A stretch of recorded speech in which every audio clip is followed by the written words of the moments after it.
Nesta podridão está sendo aberto os seus olhos neste momento, porque eu estou lhe contando uma realidade vivida no Candomblé.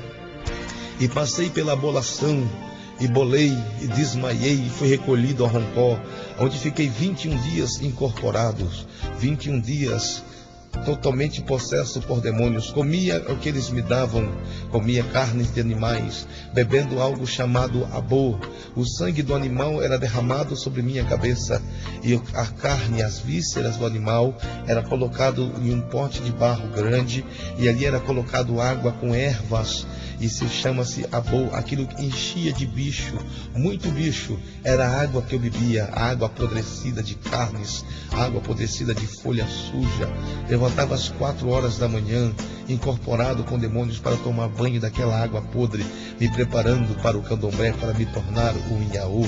Saindo dali, passei-me mais 3 meses sem poder dormir na cama, dormia no chão como um animal, não podia comer nos pratos, tinha que comer com as mãos no chão, não podia tocar nos talheres, não podia andar de carro, tinha que andar a pé, com 2 correntes amarradas no pé, como sinal de escravidão satânica.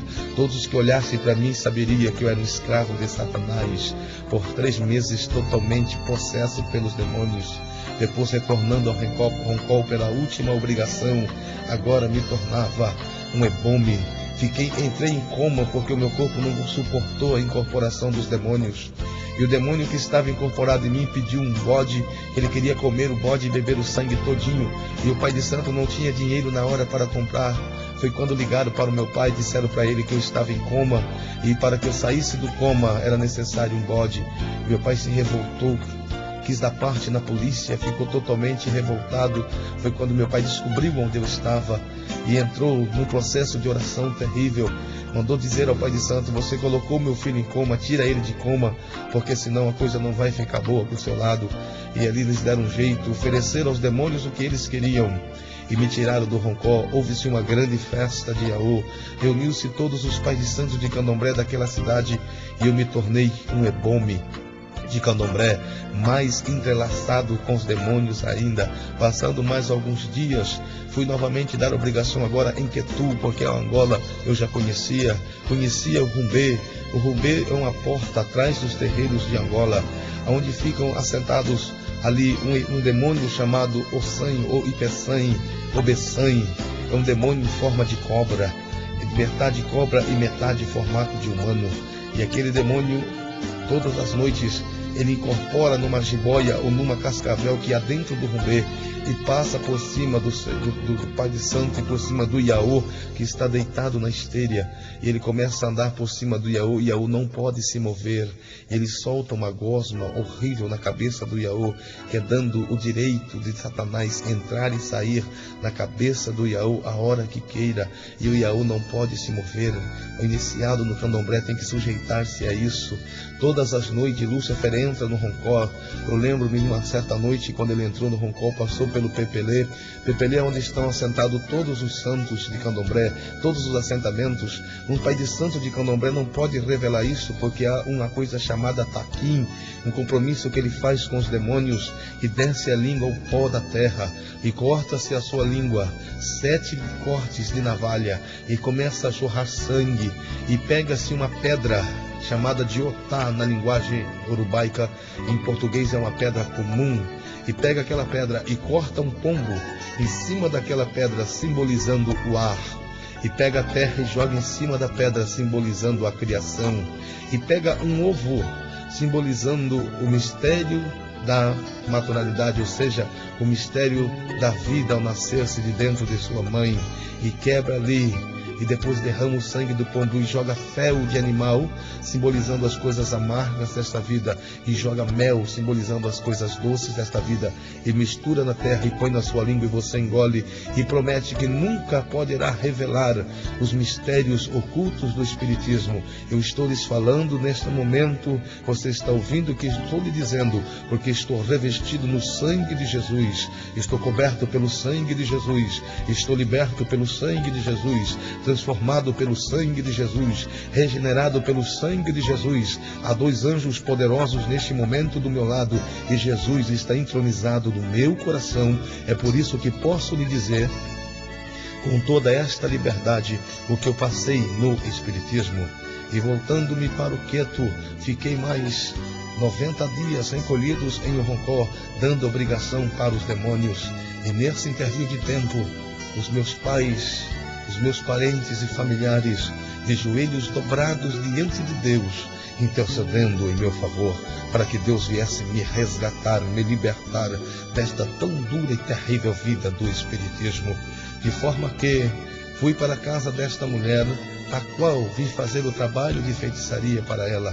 Após 3 meses de ebóis, 3 meses de trabalhos para os demônios começaram a deixar ela em paz, visto que os demônios, eles não expulsam demônios, mas através de pactos e compromissos demoníacos, eles afastam e deixam a pessoa levar a sua vida livremente. E aquela mulher começou a voltar-se ao normal. E lembro-me que nós se casamos depois, e lembro-me uma certa vez que um cidadão chegou em minha casa e me disse: Pai de Santo, eu preciso que tu faça um trabalho de feitiçaria para mim. Existe, portanto, um homem que mora no Japão e que me deve uma quantia X em dinheiro. E eu preciso que você me faça ele ligar para mim à meia-noite aqui no Brasil. E se ele me ligar à meia-noite aqui no Brasil, quando for amanhã às 6 horas da manhã, o dinheiro já vai estar na minha conta. E era muito dinheiro. E se isso acontecer, eu te dou metade. Eu estava pensando em ir para São Paulo, abrir os terreiros de Candomblé em São Paulo. Eu disse que esse dinheiro vai dar bem a calhar. Disse para ele: pode ir para sua casa, que meia-noite ele vai te ligar. E preparei os pratos de candomblé, os acaçais, aguareia, pafexu, aguaná, guareci. E quando estavam todos preparados, 33 pratos de candomblé, os amalás. E para um ritual dessa natureza eu necessitaria de 12 bodes e para cada pé do bode um galo. Era muito sangue, era sangue demais, porque tudo que se faz no candomblé se usa muito sangue. E quando estava tudo preparado, tudo pronto, eu fui no fundo do barracão para pegar os animais. Eu havia me esquecido que havia feito uma feitura de Iaô há dias atrás e não tinha animais.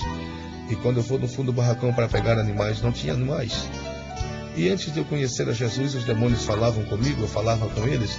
Hoje não, hoje eu falo com Jesus, sou coberto no sangue de Jesus. Jesus anda comigo, eu com Jesus, é uma bênção. E 2 demônios apareceram para mim e disseram: não se preocupe, vai lá para frente dos portões, abre os portões da frente do barracão, coloque os rituais lá na frente, faça os pontos, coloque as velas nos pontos, as pólvoras, e quando passar 2 moças aí na frente, não podem ser velhas e nem mulheres casais, tem que ser 2 mulheres aparentando jovens. E quando passar, você queime a pólvora, nos ordene sobre elas, nós vamos entrar nelas e vamos fazer com que elas caiam na encruzilhada, e o caminhão de lixo vai passar por cima delas, e você nos ofereça o sangue delas num alguidar, um pouco de sangue de cada uma, e nós vamos fazer o ritual. Topo. Fui lá para frente, abri os portões, fiz como eles me ordenaram, e fiquei lá na frente preparado, esperando que as pessoas passassem. Passavam uns, fazia sinal da cruz, outros arrancavam patuais, botavam na testa, outros que usam crucifixo no peito, pegavam crucifixo, botavam na boca, mas todos nós sabemos, evangélicos ou não evangélicos, sabemos e conhecemos esta realidade, que os demônios não têm medo de cruz, não têm medo de patuá, não têm medo de reza. O que os demônios respeitam é o Cristo que morreu na cruz e ressuscitou. Satanás não tem medo de cruz, visto que todos os anos há a lavagem do Bonfim na Bahia, a lavagem das águas de Oxalá, aonde todos os pais de santos do Brasil vão para lá e entram no clero e lavam a igreja do Bonfim com águas de feitiçaria. E ali dentro são feitas as maiores magias negras possíveis. E os santos do clero, todas as imagens de esculturas estão ali de mão posta e não falam nada, observam toda a magia negra calada, porque demônio não tem medo de imagem, não tem medo de reza, não tem medo de crucifixo. O que os demônios temem é o nome de Jesus, o Cristo. E de repente vai passando por ali 2 moças bem vestidas, cabelos compridos até as juntas dos joelhos, com a Bíblia na mão, E elas iam cantando um cântico bonito, elas iam falando de sangue, iam falando do sangue de Jesus, cantando sobre o sangue de Jesus. E eu pensei comigo, disse, eu precisando de sangue, essas duas moças falando de sangue. E uma delas olhou para mim e disse, boa noite. Eu vi que era crente, fiquei calado, me concentrei mais ainda.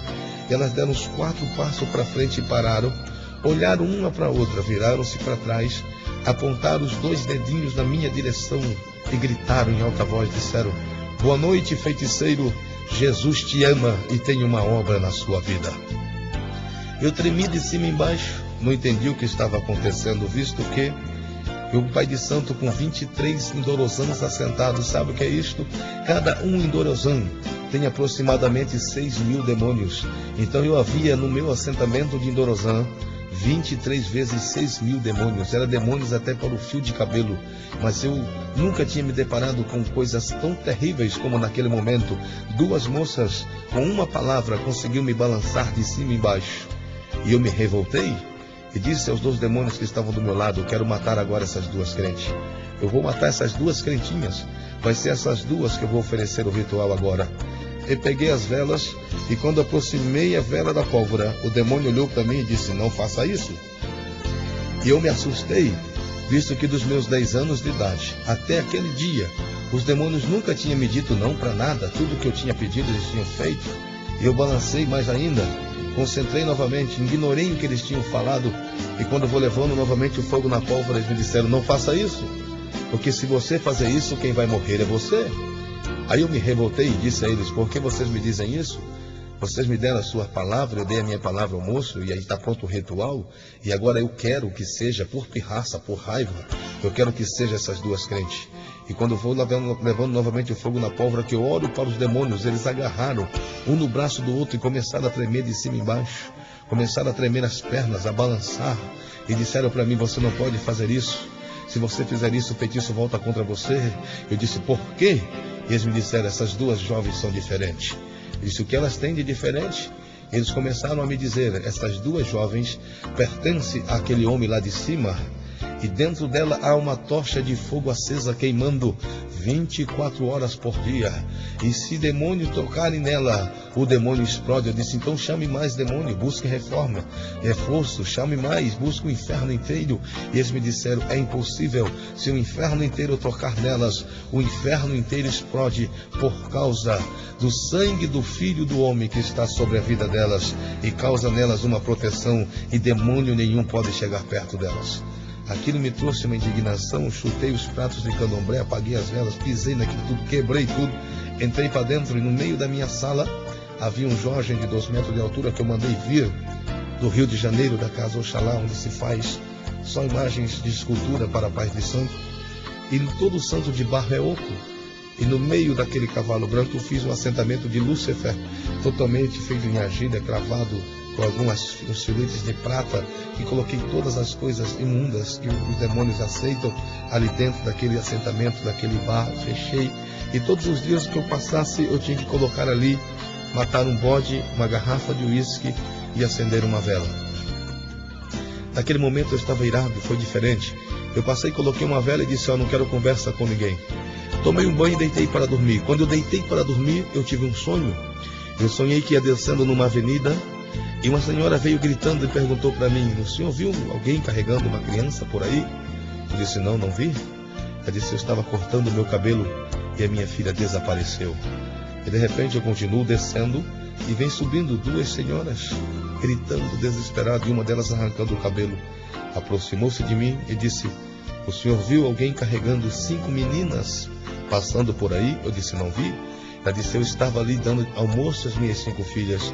Enquanto eu fui ao fundo de casa e voltei, as 5 haviam desaparecido. E eu continuei descendo, cheguei numa avenida transversal em frente a um semáforo e comecei a olhar.